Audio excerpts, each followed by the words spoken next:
자, 오늘도 이번 한 주도 하나님의 인도하심 아래서 은혜 충만하시기를 축복합니다. 우리가 아침에 이제 접하는 본문은 창세기의 본론부로 접어들게 됩니다. 아브라함으로부터 시작된 새로운 인류에 대한 이야기라고 할 수 있습니다. 이제 시작되는 이 새로운 이야기의 의의를 어떻게 강조하면 좋을까 생각해 보면 이 고대 인류 역사 이야기는 아브라함을 기점으로 AD와 BC로 나뉘어지는 것 같은 큰 전환점을 맞이하게 됩니다. 이야기의 핵심은 무엇인가? 그것은 바로 하나님의 약속과 인간의 믿음이라고 하는 주제입니다. 약속과 믿음, 아주 큰 전환 줄기입니다. 이제 하나님은 약속을 통하여서 자신과 자신의 나라를 드러내십니다. 새로운 미래, 이제 그것과 관련된 하나님의 권능 그리고 의지를 말합니다. 새로운 사람, 또 새로운 인류, 새로운 삶의 방식, 새로운 삶의 터전에 대한 하나님의 모든 의지가 약속이라는 방식으로 사람에게 내려옵니다. 그런데 이 모든 일들은 사람이 자기 생각으로 떠올리고 자기 능력으로 성취할 수 있는 것이 아니었습니다. 단산한 아브라함이 아이를 얻을 수 있다고 상상도 하지 못했죠. 그러므로 오로지 하나님의 능력에 의하여 사람들이 보기에는 기적에 의하여 땅에 속한 일이 아닌 하늘에 속한 일로 나타납니다. 그래서 이 자리에서 요청되는 것이 바로 무엇이냐면 믿음이 요청됩니다. 믿음. 하나님의 약속은 인간의 믿음을 요청하고 있습니다. 이렇게 한편에는요, 하나님이 제공하는 약속이 있습니다. 하나님이 제공한 약속이 있고, 다른 한편에는 약속에 대한 사람의 응답이 있습니다. 아브라함 이전에도 약속과 믿음이라고 하는 상관관계가 없었던 것은 아니지만요, 한 민족과 나라를 창조하는 그런 약속과 그런 믿음은 아니었습니다. 약속, 믿음, 이 관계는 아브라함 때부터 이야기가 달라집니다.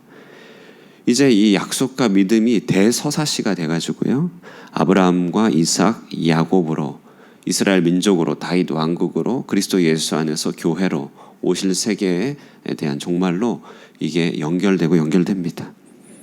이 하나님의 약속은요, 하늘에서부터 온 것이죠. 그래서 우리 사람들의 맹목적인 삶을 흔들어 깨운다는 것이죠. 절망스러운 현실에 숨통을 주는 것이 하나님의 약속입니다. 사람 속에는 이제 신성한 경건한 성품이 형성될 수 있고, 바깥으로는 하늘의 통치, 새로운 나라가 임하게 되고, 새로운 관계, 새로운 가족이 형성되고, 또 새로운 자원들, 새로운 물자들이 공급됩니다.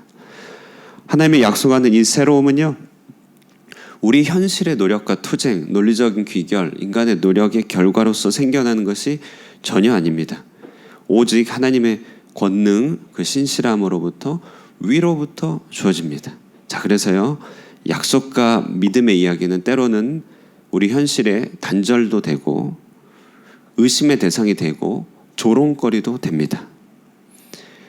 그 정도로 엄청난데요. 어느 정도 엄청나냐면요, 이 약속과 믿음의 이야기는 무로부터의 창조, 혹은 죽은 자들로부터의 부활, 죄인을 의롭다 여기시는 칭의, 새하늘과 새 땅의 도래, 이같이 이런 엄청난 이야기들의 연장선입니다. 다시 말해요, 하나님이 주시고자 하는 것에 대한 이 약속을 믿는다는 것은요, 이런 거대한 일을 믿는다는 것과 똑같습니다. 하나님이 내게 주신 약속은 본질상 성격이 무로부터 창조와 같은 성격이다.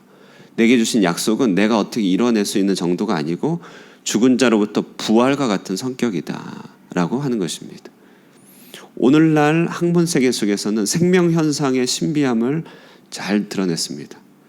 수백억 광년이 떨어진 우주 공간을 살펴도 생명의 현상이 작동하는 것은 이 지구별 하나밖에 없다는 사실을 발견하면서 전율하죠. 다른 말로 하면 온 우주는 죽어있는 상태일 뿐입니다. 생명은 오직 지구별 하나, 이 정도로 희박하고 희소한 일, 그것이 바로 하나님의 일인데요, 약속이 꼭 그와 같다는 것이죠. 그러므로 이 약속의 이야기는 결국 이제 웃음이라고 하는 이름의 뜻을 가진 이삭에 의하여 이 한 막을 딱 종료하게 되는데요, 마지막에 웃을 수 있는 사람이 누군가? 그들은 합리적으로 살아가는 사람도 아니요, 자기 재산이나 힘으로 살아가는 사람도 아니요, 오직 믿음의 사람만이 웃을 수 있다는 사실을 보여줍니다. 이것이 바로 이 아브라함에서부터 시작된 큰 이야기죠. 자, 이런 서론을 가진 아브라함의 이야기를 배경으로 어제 본문부터 오늘까지 있었던 이야기를 통해 간단한 교훈과 기도 제목을 얻는다면, 첫 번째는요, 우리 삶을 이끄는 원동력이 하나님의 약속이 될 때 우리 현실의 눌림을 떨쳐버릴 수 있습니다. 약속이 원동력이 될 때 눌림을 이길 수 있습니다. 오늘 이 아브라함 12장 2절이죠. 내가 너로 큰 민족을 이루고 복을 주어 내 이름을 창대하게 하리니 너는 복이 될 것이다 라는 약속으로부터 시작됩니다. 이 말씀 문자 그대로 우리 마음에 새겨되죠. 말 자체가 엄청난 복의 약속입니다. 근데 이 약속을 둘러싼 겹겹이를 하나씩 벗겨보면 이 약속이 얼마나 모든 것을 뒤집어 놓는 진앙지라고 하는 사실이 잘 드러납니다. 직접적으로 약속을 받은 당사자들요, 70세까지 불임의 상태에 있었습니다. 고대 세계에 후사가 없었다는 것은 인생에 이미 희망이 없음을 이야기합니다. 더 이상 아이를 출산할 수 없을 때 민족에 대한 약속을 주셨습니다. 이미 진앙이 시작됐죠. 쓰나미가 그의 삶에 시작된 것입니다. 거기다가 아브라함의 형은 일찍 죽었죠. 롯만 남겨놓은, 조카만 남겨놓은 가정적 비극이 있는 집안이었습니다. 큰 상실과 아픔이 있는 집안 형편이었다는 것을 말합니다. 한 걸음 더 나아가 그가 살던 곳은 갈대아 우르라고 고대 수메르 문명의 주요 도시입니다. 거기서 그들은 필부필녀로 살았습니다. 그냥 세상의 즐거움 속에 동화되면서 살고 우상을 섬기는 세상에 동조된 채로 살다가 뭐 가족의 비극도 겪고 어려움도 겪으면서 방향 없이 방황했던 그런 사람들이었죠. 그리고 시각을 조금 더 넓히면 당시는 창세기 11장에 나온 바벨탑 사건 이후 인류가 흩어지는 상황 속이었습니다. 모든 인류가 하나님을 대적하여 자신을 높이는 마음을 치유받지 못한 채로 정답 없이 이렇게 부유하면서 흘러갔다라는 것을 말합니다. 이 모든 일들을 보시면요, 일일이 다 죄에 눌리는 것이고 현실에 눌리는 것이고 인간적인 슬픔과 상실에 눌릴 만한 일이 되는 것이죠. 어디에도 창문이 없습니다. 아마 보통의 모든 사람들이 다 이렇게 살 것입니다. 주어진 한계와 여건 안에서 하루하루 빠듯하게 열심히 살지만 멀리 보면 출구가 없는 삶을 사람들이 살고 있죠. 파도처럼 끝도 없이 밀려오는 고된 일거리들, 그렇죠? 세상과 환경이 여러 부담들을 안고 무겁게 살아갑니다. 그 무거운 인생의 짐들과 질병의 고통과 죽음에 대한 두려움, 거기에다 불교에서는 카르마라고요, 자신이 잘못 쌓아 올리고 잘못 길을 낸 삶에 쓴 열매들과 가시 울타리들을 어떻게 해결할 길이 없는 것이죠. 겹겹이 둘러싸인 문제들이 힘드니까 요새처럼 꽉 붙잡고 있으니까요, 사람들은 잠깐의 즐거움으로 많은 술로 도피하고 회피하는지도 모르겠습니다. 그러나 뭐 하겠습니까? 눈을 뜨면 다시 시작되는 일상 아닌가요? 긍정적 사고도 하루 이틀이죠. 그러는 새에 몸은 망가지고 노화가 돼갑니다. 무책임한 일탈도 소용이 없죠. 도박하듯이 인생을 달려보는 것도 어리석은 일입니다. 현실을 어떻게 타개합니까? 어떻게 타개하죠? 대답은 단 하나, 위로부터 오는 약속이라는 것이죠. 절망이라고 하는 고향, 상실이라고 하는 친척, 해답 없이 달리기만 했던 아비의 집을 떨치고 일어날 수 있는 유일한 원동력은요, 위로 난 창문, 바로 약속입니다. 하나님은 앞서 말씀드렸듯이 내 노력의 결과로서 복을 약속한 것이 아닙니다. 그건 복이 아니죠. 그거는 그냥 인생의 귀결이고요. 하나님 안에서 복을 약속하셨습니다. 이 약속 안에 우리에겐 새 마음에 대한 약속이 있고, 새로운 땅에 대한 약속, 새로운 경영에 대한 약속, 새로운 공동체에 대한 약속, 엄청난 약속들이 주어졌습니다. 베드로후서 1장 3절 그의 신기한 능력으로 생명과 경건에 속한 모든 것을 우리에게 주셨으니 4절 이로써 그 보배롭고 지극히 큰 약속을 우리에게 주사 이 약속으로 말미암아 너희가 정욕 때문에 세상에서 썩어질 것을 피하여 신의 성품에 참여하는 자가 되게 하려 하셨느니라.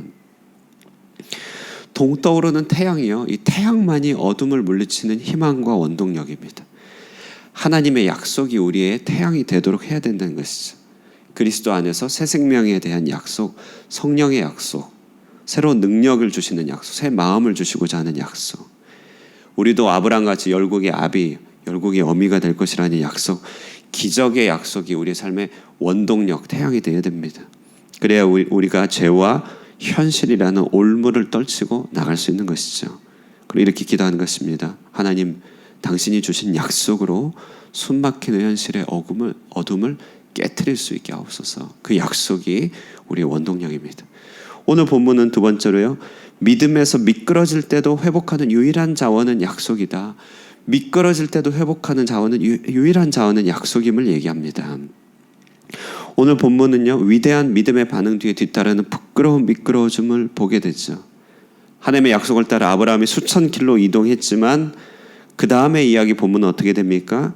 아브라함이 기근을 맞아요. 오늘날로 용어로 얘기하면 대경기 침체를 맞은 것이죠. 그 대경기 침체를 맞아 무조건 반사적인 반응을 합니다. 생존의 위협에 몰린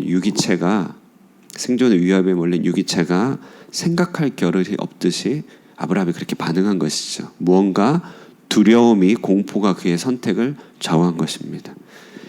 우리 인간이 욕심에 따라 선택하는 것도 믿음에서 미끄러지는 것이지만 생존의 두려움에 따라서 반응하는 것도 매일반입니다. 생존의 환경이 두려움이 임할 때야말로 약속이 필요한 때인데요. 오늘 본문이죠. 대경기 침체 앞에서 큰 공포가 임하자 아브라함은 무조건적인 반사 선택을 하여 눈에 보이는 땅으로, 풍부한 땅으로 그냥 가버립니다.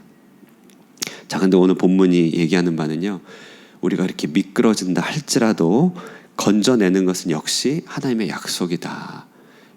회개는 해야겠지만 회개가 건져내는 것이 아니라 약속이 건져내는 것이죠. 믿음의 미끄러짐은요, 합당한 대가를 치르게 되면 오늘 본문에서 잘 보여줍니다. 아브라함은 두려움에 기초하여 움직였습니다. 그런데 한 두려움을 피하다가 또 다른 두려움을 만나는데요, 그것은 애굽의 전제 왕권이라고 하는 폭압적인 문화입니다. 아브라함은 그 동네가 어떻게 폭력적인지 여인이 마음에 든다면 남편을 죽여서라도 데리고 오는 문화임을 잘 알았습니다. 여러분, 다윗도 그런 판국이었다면 그 당시 어떻겠습니까? 말할 것도 없죠. 왕실에서 마음에 들면 남편이 그냥 데리고 오고 그냥 죽이는 것입니다. 아브라함은요, 풍부한 땅에 갔지만 또 다른 두려움을 만납니다. 그래서 미끄러지자 계속 미끄러지는데요, 부끄러운 지혜로 아내를 누이라고 속입니다. 이거 미필적 고의예요. 누이는 맞습니다. 사촌지간이었으니까요. 그러나 속인 것이죠. 그래서 미필적 고의다. 결국 그는 이렇게 고의로 아내를 속이고 생존을 위하여 부끄러운 지혜를 선택했습니다. 결국 사라는 도수장에 끌려가는 암양처럼 왕실로 끌려갑니다. 이게 무슨 일입니까? 한 번의 미끄러짐이 또 다른 미끄러짐으로, 그렇게 해서 받게 된 하사품, 여러 재산들이 무슨 소용이 있겠어요? 결국 부인도 지키지 못하고 텅 빈 밤하늘을 바라봐야 되는 아브라함의 절망의 모습이 드러납니다. 우리 믿는 자들이 믿음 없는 삶을 살다 보면 겪게 되는 답답함과 불안함이 이것이죠. 믿음은 믿음대로 잃어버리고 현실은 현실대로 어려워지는 삶의 모습입니다. 자, 이때 하나님은 아브라함에게 다른 말은 하지 않으세요. 왜냐하면 그의 경험이 그 자체로 스스로 엄청난 채찍이 되었기 때문에 하나님이 두 번 말할 필요가 없습니다. 다만 이 일로 말미암아 하나님의 섭리가 나타나는데요, 이 일로 말미암아 그 무적스러운 왕국이 하나님이 철퇴를 가하십니다. 정욕대로 살아가는 그 나라에 대한 하나님의 개입에 대한 단초가 아브라함이었어요. 아브라함 때문에 개입하신 것이죠. 그리고 많은 설명을 못 드리지만 그 당시 종교적인 문화 속에서 이 하나님이라고 하는 이 엄청난 신권이 임하자 아브라함이 보호를 받게 되는데요, 오늘날에도 그런 일들이 우리 믿는 자들에게 임한다는 것이죠. 결국 아브라함은 건져 올림을 받습니다. 그리고 그는 살게 되죠. 아브라함은 아무것도 한 것이 없지만 아브라함을 살린 것은 하나님이 아브라함에게 주신 약속, 그것입니다. 약속 때문에 아브라함에게 접근하셨고 아브라함을 통해 그 나라에 개입하셨고 결국 아브라함을 살리시는 것이죠. 결국 그 약속이 살아있음을 보게 되므로 아브라함은 이제 내일 본문에서 롯과 싸울 때 위대한 결단을 하게 됩니다. 자, 이처럼 미끄러진다 할지라도 우리를 건져 올리는 것은 약속이다. 그러므로 오늘 본문 두 가지 기도 제목인데 결국 하나죠. 하나님의 약속만이 우리의 동터오르는 태양인 것입니다. 약속을 아침마다 새기면 됩니다. 어제 있었던 일을 지우는 유일한 길은 내일 임할 하나님의 약속인 것이죠. 오늘도 새로운 약속으로 살아가는 하루일 뿐입니다. 그러므로요, 오늘도 오늘 주시는 이 하나님의 약속을 붙들면서요, 오늘의 삶 가운데, 내일의 삶 가운데 믿음으로 승리할 수 있게 되시기를 주님의 이름으로 축원드립니다. 기도하겠습니다. 살아계신 하나님 아버지 감사합니다. 오늘 아브라함의 일대기 이야기를 통하여서 하나님 나라 세계의 BC와 AD의 나눠짐을 보게 됩니다. 거룩하신 하나님, 우리에게도 그리스도 안에서 주신 약속으로 말미암아 새 영혼, 새 마음, 새 나라, 새 공동체, 우리에게 주시는 모든 미래에 좋은 약속이 있음을 깨닫게 됩니다. 그 약속이 우리 삶의 원동력이 되게 하여 주시고 그 약속이 우리 삶의 태양이 되게 하여 주시고 그 약속이 우리 삶의 모든 어두움을 타개시키는 놀라운 밝은 빛이 되게 하여 주시옵소서. 오늘 아침에도 주실 약속 기대하고 그리스도 안에서 이미 주신 약속 붙들고 하루를 살길 원하오니 주님, 그 약속이 우리의 삶을 이끌어 주시기를 간절히 바라고 살아계신 예수님의 이름으로 기도드리옵나이다. 아멘. 우리 하늘꿈의 모든 성도님들 이 약속 의지하여 살 수 있도록 위하여 기도해 주시고요. 그 약속이 여러분의 여러 어려운 삶들을 이길 수 있는 힘이 되게 해달라고 함께 기도하시고 개인의 기도 제목으로 기도하시고 돌아가도록 하겠습니다.